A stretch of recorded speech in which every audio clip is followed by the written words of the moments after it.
爱生活，爱美食。大家好，我是小丽。我们今天来做一款健康又营养的燕麦坚果蛋糕。它做起来特别简单，满满的坚果和燕麦片，松软又香甜，非常适合我们在家里边做。准备几颗大枣，清洗干净，先剪成小条，再剪成小丁。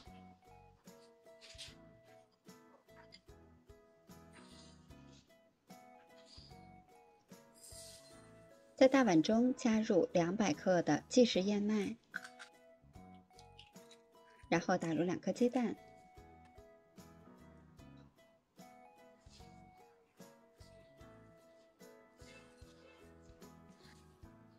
因为麦片的含水量是不同的，我们可以根据自己的需要，少量多次的来添加牛奶。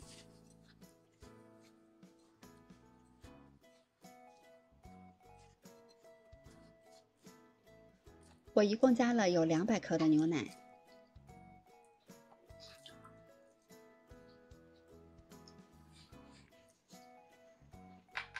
可以边添加边搅拌，一直拌到很湿润的状态，然后静置5分钟，让燕麦充分的吸收水分。5分钟以后是有一些粘稠的状态，再加入2克乌吕泡打粉、1克小苏打，先大致拌匀。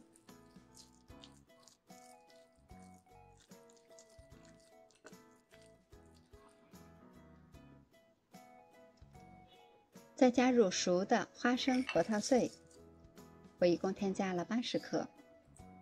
因为我们这款蛋糕不需要加糖，所以可以根据个人的口味加入适当的葡萄干，我加入了70克。再加入大枣碎，把所有的材料搅拌均匀。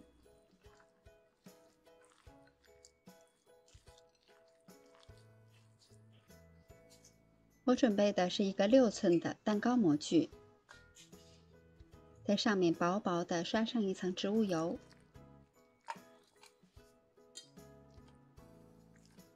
再把调好的燕麦糊倒入模具中，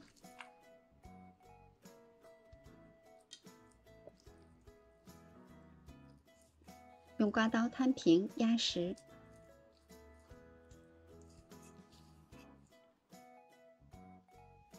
最后再撒上一些杏仁片作为点缀。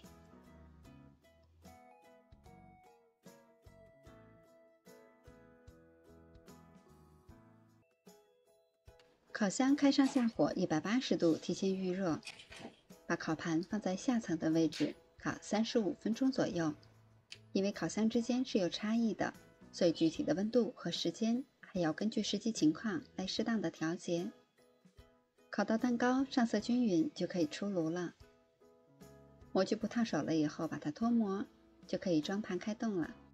这款蛋糕我们用料特别的足，让你吃到的每一口都有满满的坚果和葡萄干，又香又甜。正在减脂期的朋友可以试一下，既可以饱腹，又可以满足你的味蕾。喜欢的朋友也试一下吧。我是小丽，喜欢我的视频请关注留言，明天见。